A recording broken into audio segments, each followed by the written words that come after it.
نحمده ونصلي على رسوله الكريم اما بعد اللهم صل على سيدنا محمد وعلى آل سيدنا محمد وبارك وسلم اللهم صل على سيدنا محمد وعلى آل سيدنا محمد وبارك وسلم اللهم صل على سيدنا محمد وعلى آل سيدنا محمد وبارك وسلم۔ بزرگان محترم، قرآن عظیم الشان میں اللہ تبارک و تعالیٰ کا فرمان منافقوں کے حالت کو بتلاتے ہیں۔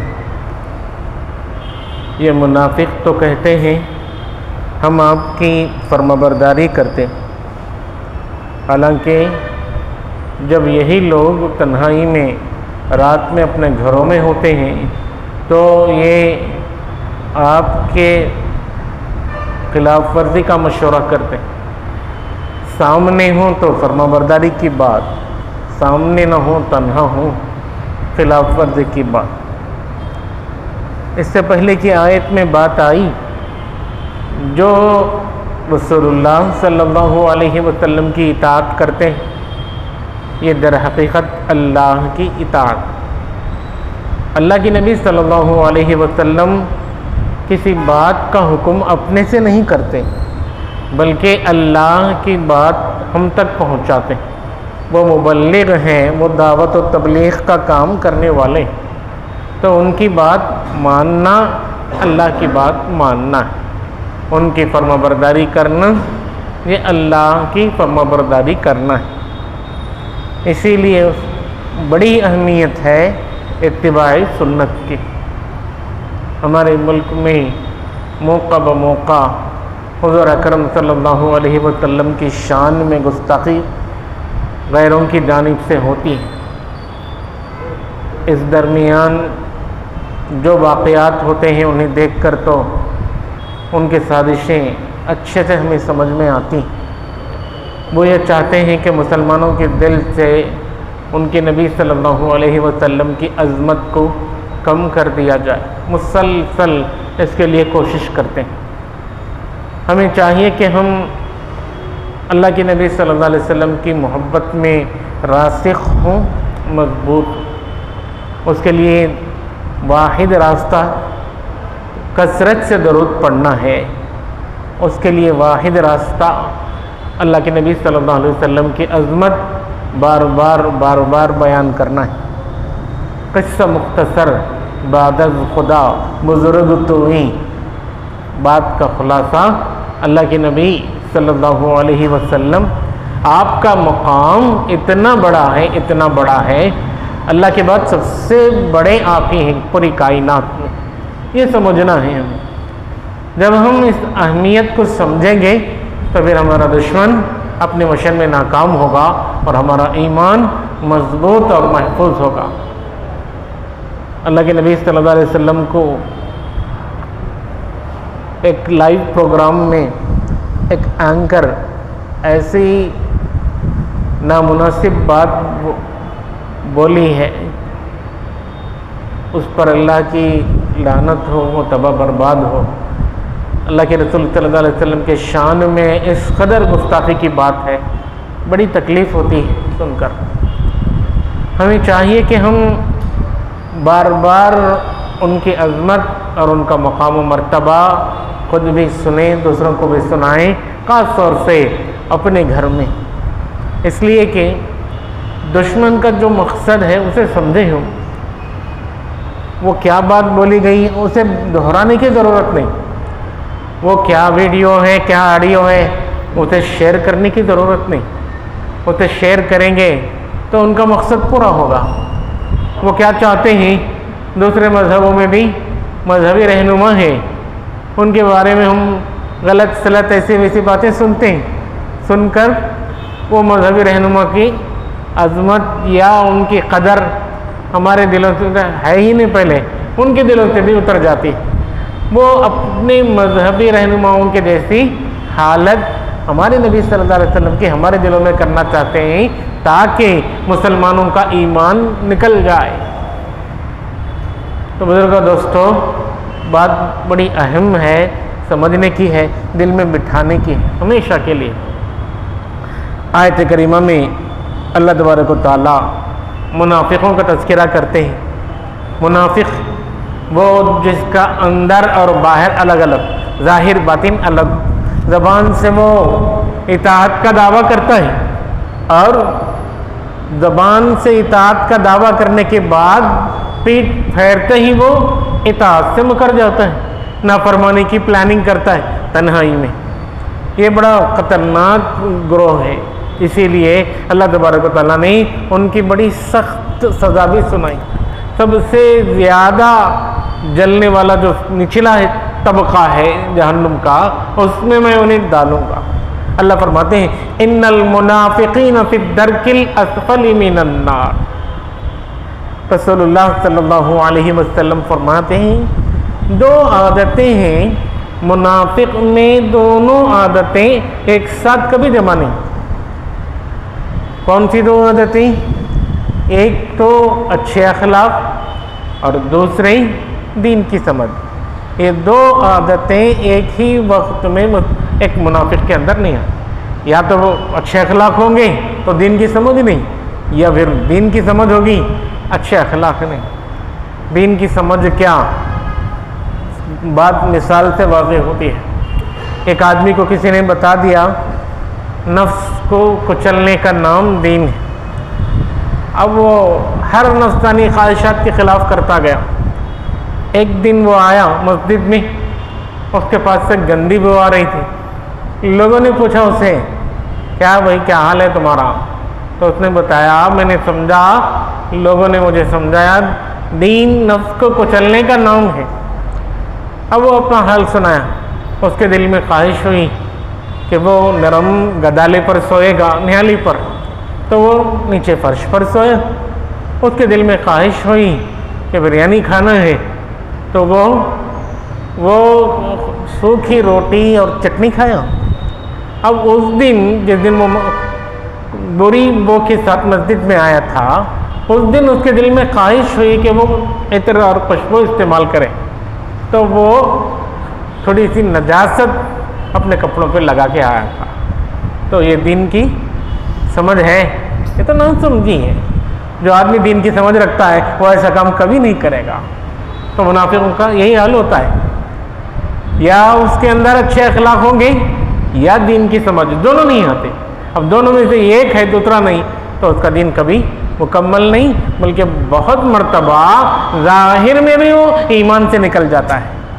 اسی لیے ہمیں منافقوں کے تینوں عادتوں سے بچنا ہے، تینوں نشانیوں سے بچنا ہے جو رسول اللہ صلی اللہ علیہ وسلم بتائیں۔ تین نشانیاں ہیں ان کی۔ ایک، بات کرے تو جھوٹ بولتے ہیں، اور دوسرا، وعدہ کرے تو خلاف ورزی کرتے ہیں، اور تیسرا، جب بھی غصہ آئے نا فوراً جھگڑا شروع کرتے ہیں۔ مختلف اور بھی علامات بتلائی گئی، یہ اہم علامات۔ منافق کی ان تینوں نشانیوں سے ہمیں ہمیشہ ہر حال میں بچنا ہے۔ دوستو، اللہ تبارک و تعالیٰ اس میں منافقوں کا حال بتلا کر منافقوں کو بھی اور اللہ کے نبی صلی اللہ علیہ وسلم کو بھی، دونوں کو اللہ فرما رہے ہیں واللہ یکتب ما یبیتون۔ اللہ ان کے مشوروں کو لکھ رہے ہیں۔ کون لکھ رہے ہیں؟ اللہ کا علم خود ان کے ہر حال سے واقف ہے۔ کالی رات میں کالے پہاڑ پر کالی چونٹی چلتی ہے تو اللہ اسے دیکھتے بھی ہیں، سنتے بھی ہیں، اسے جانتے بھی ہیں۔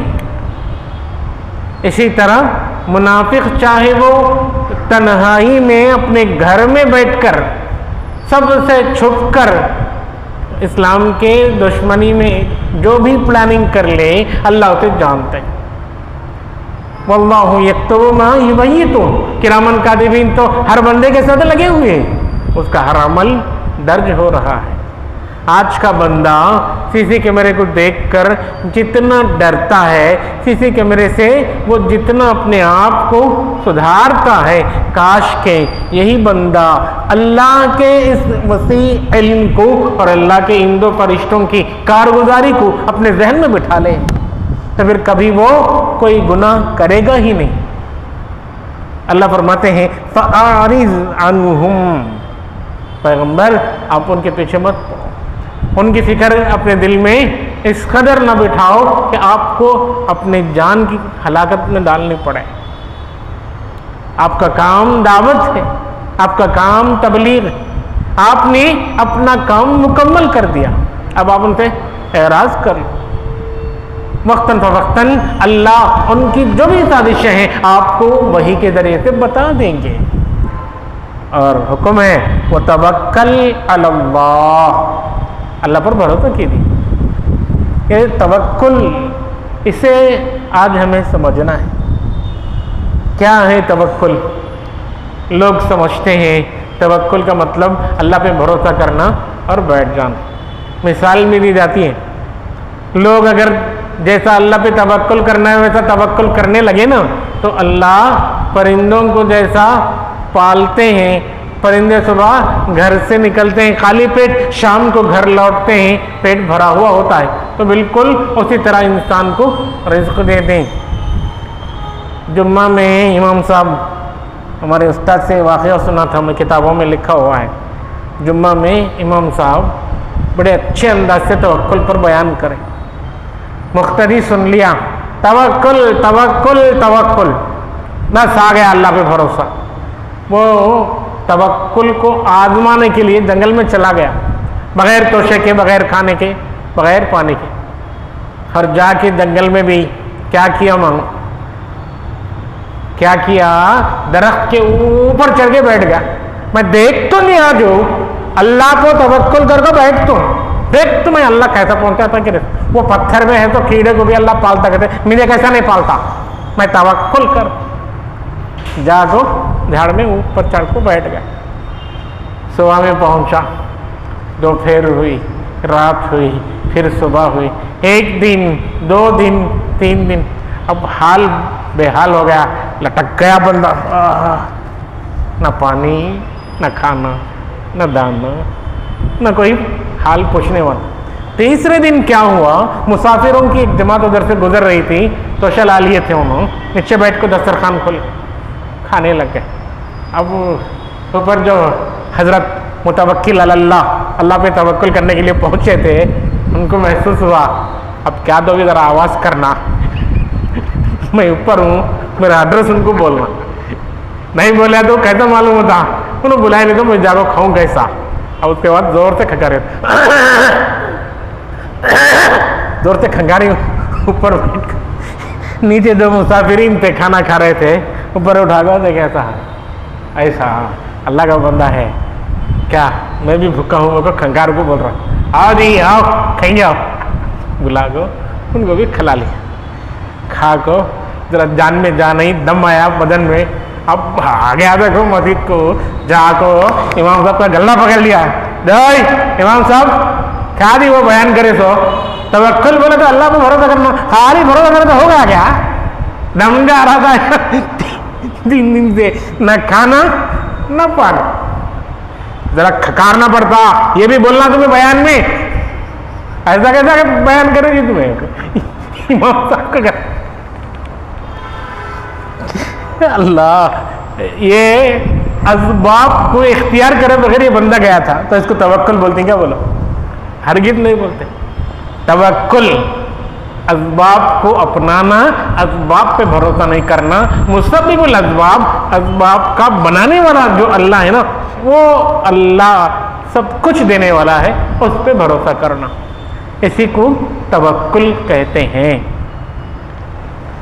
کبھی کبھی موقع بموقع تیلگو میں بیان کرنے گیا، مثال دے تو میں تیلگو والا، گالیلو ندی پمپٹ دے بڑا انتا نیرے بار بنی مدلے ارادو، چراغ ہوا میں ایسا پکڑے، چھوڑ دیا، اللہ تیرے پر بھروسہ کر رہا ہوں، تو بچانا میرے چراغ کو، چراغ رہتا نیچے گرتا، پھٹتا، آگ بجھ جاتا، یا اگر زیادہ تیل رہا تو آگ تلگ اٹھتی۔ اللہ کے نبی صلی اللہ علیہ وسلم کی مختلف تعلیمات ہیں، غور کرنے کی بات ہے۔ ان دنوں میں گھر میں چملی ہوتی تھی، چراغ جو کرسنائل سے یا پھر جیسے کسی اور تیل سے جلائے جاتے تھے، رسول اللہ صلی اللہ علیہ وسلم نے باقاعدہ تعلیم دی ہے کہ چراغ بجھا کر سویا کرو۔ ان دنوں میں زیادہ تر گھر کچے ہوتے تھے، گھاس کے، عام زبان میں کٹم بولتے۔ اگر چراغ نہیں بجھاؤ گے، چھپکلی ادھر ادھر آتی جاتی یا کوئی اور کیڑا چراغ کو گرا دیا، آگ سے لگ اٹھی، پورا گھر جل گیا اور راکھ ہو گیا، تمہاری بھی جان چلی گئی۔ توکل کے خلاف ہے۔ اب کی لائٹ سے تو کیا بھی نہیں ہوتا، لائٹ ڈالنے کو بھی سو سکتے، بند کر کے بھی سو سکتے۔ لائٹ ڈال کر رکھیں گے بل زیادہ ہو جائے، اسراف، بند کر کے سونے میں اب بھی اسی نصیحت پہ، اللہ کے رسول صلی اللہ علیہ وسلم کی اسی تعلیم پہ عمل کرنے میں ہمارے لیے خیر ہے۔ بات سمجھ رہی؟ ایک بزرگ کا واقعہ ہے، ان کے سامنے ایک چڑی پڑی ہوئی تھی، تھوڑا بیمار، کسی وجہ سے پیر کو مار لگ گیا، طاقت نہیں کہ اٹھ سکے، چل سکے، خود کا چارہ خود تلاش کر سکے۔ ایک بندہ دیکھ رہا تھا، اتنے میں ایک اور چڑی دور سے چارہ اور دانہ لائی اور اس کے منہ میں ڈالی۔ وہ بندہ دیکھ کے بہت خوش ہو گیا، فوراً پوچھا اللہ والے، حضرت وہ چڑی کتنی خوش نصیب، کیا بھی کوشش کری نہیں، اسی چڑی لائی، اس کے منہ میں پانی ڈالی، اس کے منہ میں دانہ ڈالی، کھائی، پیٹ بھر گیا۔ کاش اللہ بھی ہمارے ہاتھ سے ایسا انتظام کرتا تو کتنا اچھا رہتا تھا۔ بات سمجھ رہے؟ تو وہ اللہ والے بولے وہ جو نیچے چڑی ہے نا وہ معذور ہے، وہ ایک محتاج کی کیفیت میں ہے، ویسے نہ بنو، جو اور ایک چڑی لا کر دی ہے نا ایسے بنو۔ حدیث پاک میں آتا ہے الید العلیٰ خیر من الید السفلیٰ، اوپر والا ہاتھ یعنی دینے والا ہاتھ لینے والے ہاتھ سے بہتر ہے۔ حدیث پاک میں آتا ہے، اللہ کے رسول صلی اللہ علیہ وسلم اعلان فرماتے ہیں من کان فی حاجت اخیہ کان اللہ فی حاجتی، جو اپنے بھائی کی ضرورت کو پورا کرنے میں لگے رہتا ہے اللہ خود اس کی ضرورت کو پورا کرنے میں لگے رہتے ہیں۔ بزرگوں، دوستوں، توکل یہ ایک ایسا عمل ہے، اللہ کے نزدیک بڑا محبوب عمل ہے۔ قرآن و حدیث میں اس کے مختلف فضائل اور فوائد آئے، ان میں سے چند چیزیں میں نوٹ کر کے لایا ہوں، اس کو میں ایسے ہی سناتا ہوں۔ ہر چیز کے لیے حدیث ہے، آیت ہے یا پھر اس کی دلیل ہے، وہ پیش کرتے جائیں گے تو بات لمبی ہو جائے گی۔ خلاصہ مختصراً توکل کے فائدے، توکل کرنے والا اللہ تعالیٰ کا محبوب بندہ ہو جاتا ہے، پہلا فائدہ۔ دوسرا فائدہ، توکل کرنے والا شیطان کے تسلط سے محفوظ ہوتا ہے، اللہ کبھی اسے شیطان کے حوالے نہیں کرتے، بچاتے ہیں اللہ۔ توکل کرنے والے کے لیے اللہ ہی کافی ہے۔ آیت کریمہ ہے وَمَن يَتَوَكَّلْ عَلَى اللَّهِ فَهُوَ حَسْبُهُ، جو بندہ اللہ پہ توکل کرتا ہے، دکان کھولے، نوکری کرے، جو اس کا سبب ہے اسے اپنائے، پھر وہ اللہ پہ بھروسہ کرے نا تو اللہ اس کے لیے کافی ہے۔ توکل کرنے والے کو اللہ تبارک و تعالیٰ ثابت قدمی اور استقامت عطا فرماتے ہیں، یہ بہت بڑی چیز ہے۔ الاستقامت اکبر من الف کرامہ، ہمیں دیکھتے نہیں، کون تو بھی اپنی ہاتھ اٹھا کر دعا مانگیا، دعا قبول ہوئی تو کتنا بڑا اللہ والا ہو، یہ ایک کرامت ہوگی۔ ایسے ہزار کرامتوں سے بڑھ کر ہے توکل، تو ہمیں توکل اپنانا ہے۔ توکل کرنے والوں جب اللہ پہ توکل کر کے اللہ کے بھروسے پر زندگی گزارتے ہیں تو پرندوں کو جس طرح اللہ ان کی ہر ضرورت پوری کرتے ہیں اپنی قدرت سے، ان کی نہ پلاننگ ہوتی ہے، نہ ان کی کوئی پالیسی ہوتی ہے، نہ وہ بیپار، نہ تجارت، نہ کسی اور کی مدد ملتی ہے، اس کی وہ امید رکھتے ہیں، کوشش تو اپنی کرتے رہتے ہیں۔ اللہ پرندوں کو پالنے کی طرح انسانوں کو بھی پالتے ہیں۔ توکل کا یہ فائدہ، اور سب سے بڑا فائدہ توکل کرنے والوں کو اللہ تبارک و تعالیٰ بغیر حساب کتاب کے جنت میں داخلہ عطا فرماتے ہیں۔ سبحان اللہ۔ اللہ فرماتے ہیں انا عند ظنی بی عبدی، میرا بندہ میرے بارے میں جیسا گمان کرتا ہے نا میں اس کا فیصلہ اس کے گمان کے مطابق کر دیتا ہوں۔ اب ہم اللہ پہ توکل کریں، جیسا کہ واقعے میں ہے بہت بیان ہو رہا تھا، گناہ، عذاب، جہنم، واہ واہ واہ، سنیا، اب اسے برداشت ہونے جا کو پوچھا، ایک بات بولو، حساب کون جی لیتے سو؟ ایک پوچھا ہوں گا۔ اب بولے بھائی حساب اللہ لے، بولا آپ تو جھٹک لگے اٹھ گیا۔ جب اللہ حساب لینا ہے، اللہ کریم ہے، اللہ غفور ہے، اللہ رحیم ہے، 70 ماؤں سے زیادہ ممتا رکھنے والا ہے، میرا توکل ہے اللہ پر، اللہ مجھے بغیر حساب کتاب کے جنت میں بھیجے گا۔ اٹھتا گیا، ایسا توکل بنا۔ تو جو بندہ اللہ کے بارے میں ایسا توکل کرتا ہے نا، تو اس کے بارے میں اللہ ویسا ہی فیصلہ کرتے ہیں۔ اسباب اپنائیں، توبہ کریں، استغفار کریں، گناہوں کو پھر سے نہیں دہرائیں گے، عزم لیں، پھر اللہ کا فیصلہ بھی دیکھ لیں۔ توکل کرنے والا اللہ کے خاص مدد میں رہتا ہے۔ حضرت جنید بغدادی رحمۃ اللہ علیہ کا قول ہے، توکل کمانے کا نام بھی نہیں، کمائی کو چھوڑنے کا نام بھی نہیں، بلکہ وہ ایک دل کی کیفیت کا نام ہے۔ توکل اللہ پہ بھروسہ کرنا، اللہ ہے، اللہ مجھے ساتھ دے گا، یہ جذبہ ہمارے دل میں لانا، اسی کا نام توکل ہے۔ حضرت عبداللہ بن داود رحمۃ اللہ علیہ ایک بہت بڑے بزرگ گزرے، ان کا کہنا ہے کہ اللہ کے ساتھ اچھا گمان کرنا، اسی کا نام توکل ہے۔ اللہ فرمانے حکم ہے اللہ کے نبی صلی اللہ علیہ وسلم کے واسطے سے پوری امت کو، فتوکل علی اللہ، اللہ پہ توکل کرو۔ تمہاری جو لائن ہے اس پہ چلتے رہو، بھروسہ اللہ پہ کرو، اللہ ہمیشہ تمہارے لیے بھلا کریں گے۔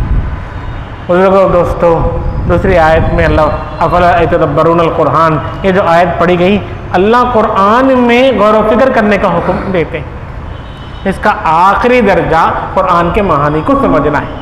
جیسے ابھی آیا ایک لفظ توکل، اس کے معنی کیا، اس کا مطلب کیا، اس کو سمجھنا ہے۔ اسباب کو اپناؤ اور اللہ پہ بھروسہ رکھو، اپنی سی حرکت کرو، حرکت میں برکت ہو۔ ایسا نہیں کہ سن پڑ گئے، کونے میں پڑے رہ گئے پتھر کی طرح، نہیں، اللہ کا جو نظام ہے اسے سمجھو۔ قرآن میں اس طرح جو غور و فکر کریں گے تو اللہ تبارک و تعالیٰ ان کے سامنے راستے کھولیں گے، دین دنیا میں ان کے لیے کامیابیاں عطا فرمائیں۔